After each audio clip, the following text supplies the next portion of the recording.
Hey guys, and welcome back to my channel. Hi! So today we're gonna do a slightly different type of video. We're gonna do a beginner's makeup video all about face. I actually just want to get all these details all packed into one video about the base so that when you're looking at my tutorials, if I skim through them, like at least you can always refer back to this side and know exactly what to do. So this video is going to be kind of really dry and theory-ish. I'm just going to slowly bring you through step by step, and I hope you guys will enjoy this video. So the first step to any makeup is actually getting your hair out of your face, which I usually don't do, but today I'm actually curling my hair, so yeah, they're out of my face. So the first step, it's a clean face to work with. So every time you start off, just ensure that your face is cleaned. If you're waking up early in the morning, then rinse it with water, or if you want to use your facial cleanser, go ahead and just ensure that your face is free of leftover makeup from the night before. Ensure that it's free from any dirt, etc. Just make sure that it's cleaned. Okay, now for step 2 is sunblock. So sunblock is what you have to put on your face to protect yourself from the sun. Pretty obvious, right? Sunblock. It's really important to put on sunblock, and many people actually do not put on additional sunblock because they think that their foundations have SPF already, but that's not enough. You have to put sunblock on its own on your face. So sunblock will be the first step. Sunblock first, then moisturizer. There are many types of sunblocks, and for me, I have oily skin, so I will go for something. This is the current sunblock that I'm using. It's the Innisfree Eco Safety Daily Sunblock. It's a water-based sunblock, and it provides an SPF coverage of 35 and PA++. Around a 10-cent coin size of it on my finger before I run it up onto my face. Okay, so that now we are all like sunblocked. I'm gonna move on to the next step, which is moisturizing your face. So a lot of people actually skip this step too, because especially oily people like me, we don't really want to put on moisturizer before we put on our makeup because we feel like, I'm already so oily, why am I gonna put on moisturizer to make myself even oilier? I'm not gonna do that, right? But however, I tell you that moisturizing your skin is extremely important to keep your skin really having that youthful effect, to keep your skin really hydrated through the day. So when your skin is hydrated, you're like less likely to cause breakouts, etc, etc. Based on your skin type, which there is 2 extreme ends, I'll just talk about those two. There's oily skin, which is me, and then there's dry skin. For people with oily skin, it's good to use moisturizers which are really lightweight, and will just, when you pat it on, it will be absorbed into the skin and you will not leave any like film of moisture on top. For people with dry skin type, you have to use probably more like a cream type moisturizer, which would probably like still leave a little film of moisture on top of your skin. The Reputake Ultra Light Hydrator, and this is the moisturizer I've been using for quite some time, because I really like how when I put it onto my skin, it disappears to nothing. So now that the more of the skincare things are like out of the way, we're gonna talk about primers. Primer actually acts as a base on our skin. It actually helps us to ensure that our skin is ready for the foundation, which we're gonna put on afterwards. Many different types of primers, and I'll be talking about each of them. So the first type of primer introduced to you is the color correcting primer. So a color correcting primer looks something like this. This is one type of color correcting primer. You can see there's like color inside this. This is the Stila one-step color corrector. So there's like actually green and some salmon color as well as a purple. Like maybe redness on your skin, unevenness in the color, or like have really dark patches or like under the eye, like around the head, nose, etc. It's good to use a color correcting primer. And the thing with primer is that you actually can use several primers.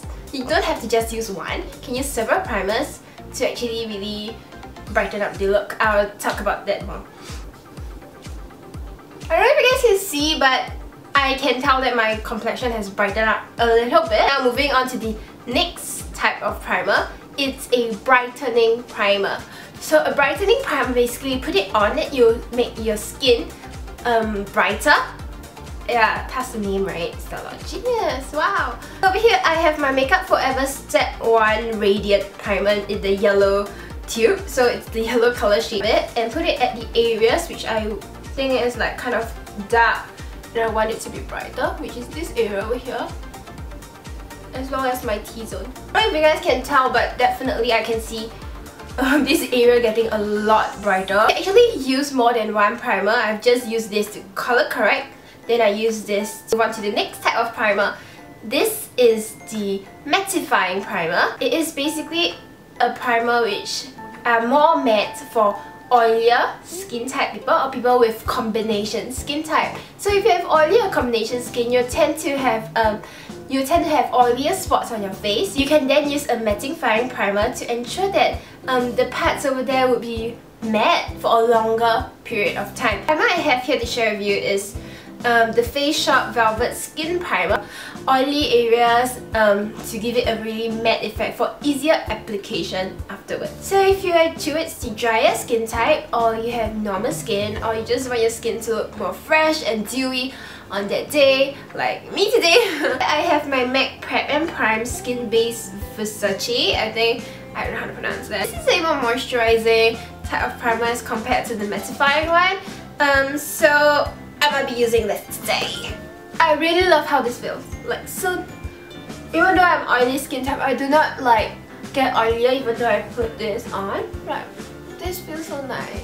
Pore filling primer. So this primer is also a mattifying primer. However, it's like stronger in the sense that it's more towards filling up your pores. So if you have large pores in certain portions of my face, for example me, I have large pores over this area as well as some of the areas over here, and yeah, basically a lot of parts of my face. So this is the primer I have to share with you today. It's the Professional, and this is what I usually use in my videos. So you just need a really small amount.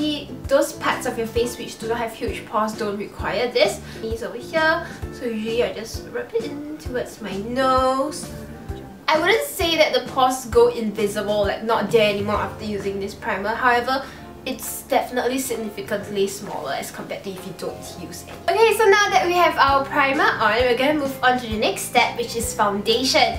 So for foundation, I have a feeling this video is gonna be very long. So okay, let's just get the issue of the way to whether to use foundation or BB cream. So this is really a personal preference for me. I prefer using foundation over BB cream any day.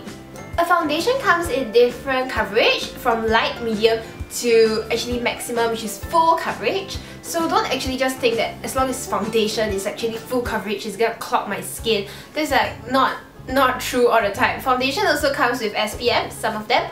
And yeah, BB creams. BB creams are basically a tinted moisturizer. So it's definitely very moisturizing.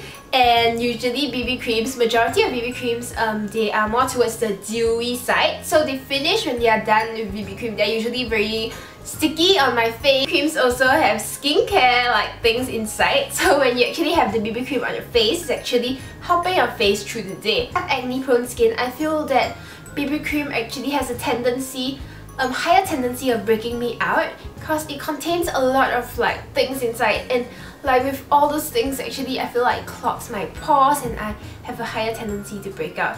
Another thing to take note of about BB creams are that they are usually towards the sheer and medium coverage. You can find ones with a higher coverage but usually not that common. The foundation that I will be using today is my NARS All Day Luminous Weight Loss Foundation. Is that what it's called?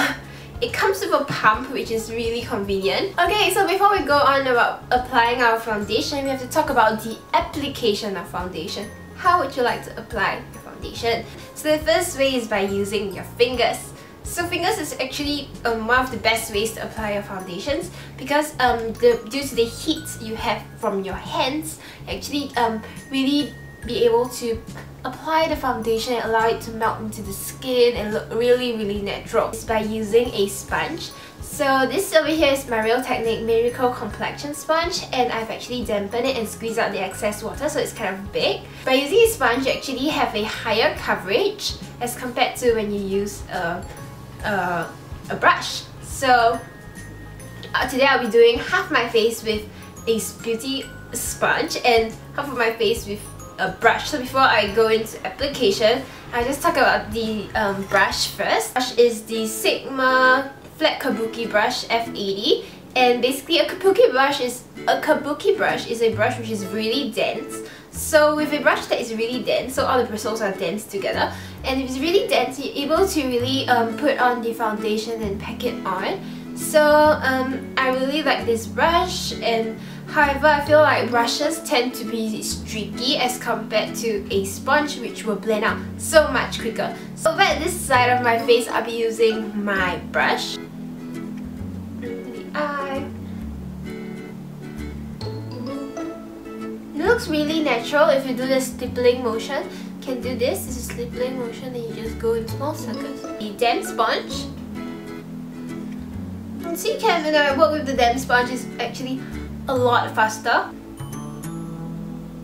You can still see my little spots showing up, however I'll be concealing that with concealer instead of packing more foundation onto it. Many types of different concealers for different types of purpose. However, today I'll only talk about the liquid concealers. If you want to learn more about other types of concealers, I'll link some articles down below in the description box, so do check that out.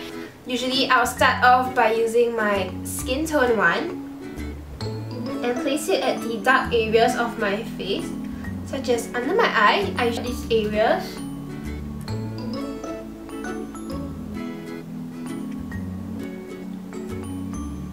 There's a darkness around my mouth over here. You can choose to use back the same sponge, or you can actually use back the brush. So I'll just show you both.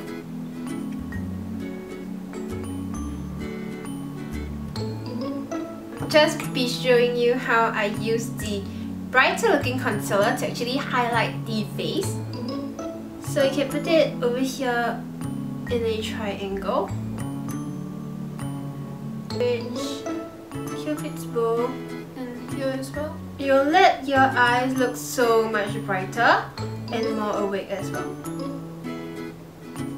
Just place our concealer here, right? On the under eye area. It's important to set your concealers, because concealers under the eye have a higher tendency to rub off, have a higher tendency to crease and all sorts of things. So it's good to always set your under eye concealer with a finely milded powder. A tapered brush, dab some inside, dab away the excess on the cover, then I go in to set my under eye. Hey, we're finally, I know this video has been so long, we're moving on to the last step, which is setting your face. So after you're done with all the cream and liquid product, it's important that you set it all down so that it will not budge and melt off your face. No matter how matte and how much primer you put, it's still important to set everything down. Two types of powder which you can use.